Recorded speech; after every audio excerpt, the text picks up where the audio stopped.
আপনাদের সাথে একটি গল্প শেয়ার করি।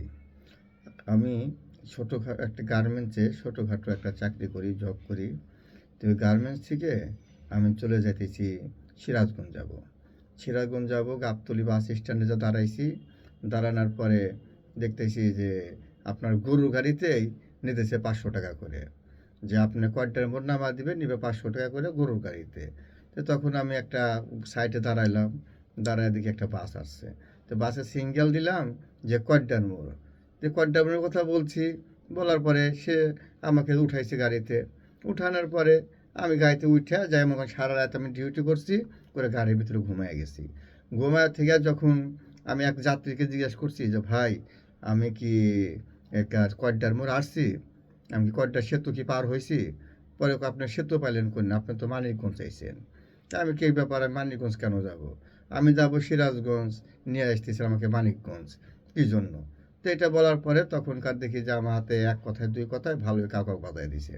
পরে দেখতেছি যখন করতেছে ভাই ভাড়া দেন, তো ভাড়া চাচ্ছে।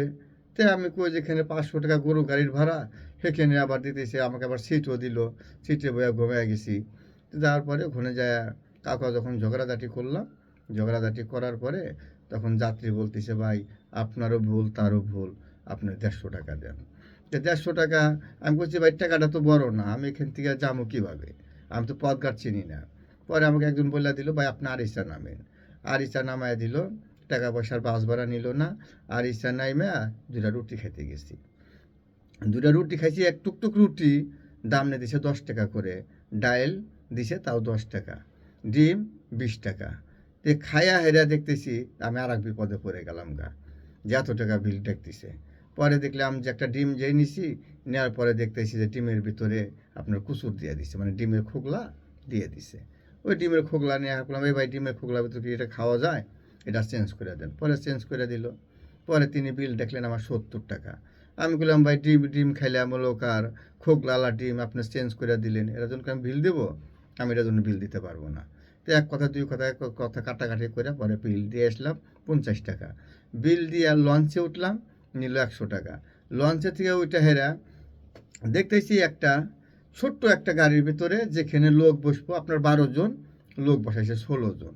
আমি বসতে বসতে গোয়ার থেকে আমার গোয়ার তলার সিট নেই, ব্যাগের উপর বয়া পড়ছি। মাঝপথে যায় হেরা গাড়িতে একটা থাবড় দিয়া, পরে করলাম ভাই ভিতরে কত, 30 টাকা। উপরে কত, 10, উপরে হলো আপনার 20 টাকা। এগুলো তাহলে আপনি গাড়ি ব্রেক করেন, গাড়ি ব্রেক করে উপরে যা বসে বললাম।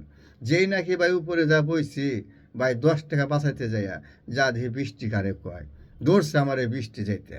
বৃষ্টি তো অর্ধেক ভিজা ভিজা ভিজা ভিজা। পরে মনে করেন যে আসলাম লোক আর আপনার এতে বাগাবাড়ি।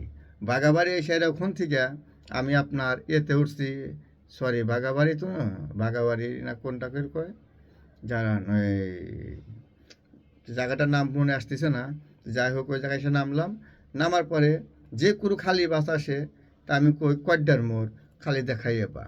আমি কই কয়ডার মোড় দেখাইয়ে পা। ওরা 100 টাকা চায়, আমি এবার কইছি, এবার কইছি, এবার কইছি করে দাপ দিয়া আমাকে গাড়িতে উঠাই নিল। উঠাই নেওয়ার পরে তখনকার আমাকে বলতেছে যে ভাই ভাড়াটা দেন। পরে আমি 50 টাকা ভাড়া দিছি। পরে কয় ভাই 50 টাকা তো হবে না। বললাম তাহলে কত হবে? কয় 100 টাকা। বললাম আপনি যে 100 দেখাইছেন, আমি তো এবার দেখাইছি। আপনি 100 দেখাইছেন, আমি এবার দেখাইছি। এটাকে আপনি খেয়াল করেন না? কয় না ভাই, খেয়াল করি নাই। কিন্তু এটা খেয়াল করবেন না কেন? আপনারা যাত্রী পালি পাগল হয়ে যান গা তোলার জন্য। আমি 50টার উপর দেবো না ভাই। এবার তো ভাই কুরকা ভেজা ভিজা গেছি গা, ভিজা 10 টাকা বাঁচাবার যাইয়া পরে বাড়িতে আইসা দেখি ভাই আমার প্রচণ্ড গায়ে জ্বর চলে আইছে। এসে গেছে শরীর তো অর্ধেক ভেজা। বাড়িতে গেছি, বাড়িতে যাওয়ার পরে যেই মাকে ডাক দিছি, মা তুমি কেমন আছো? তো মা আইসা ওই শরীর মূল্য ভেজা দেখে রাসল দিয়া মা আমাকে যাইতা ধরছে, মানে জড়াইয়া ধরছে রাসল দিয়ে, শাড়ির রাসল দিয়ে জড়া ধরার পরে তখন আমার কার ঘরে নিয়ে যাওয়ার পরে আমার ওয়াইফে জিজ্ঞাসা করতেছে যে কেমন আছো, কী সমাচার, এগুলো কথাবার্তা জিজ্ঞাসা করলো।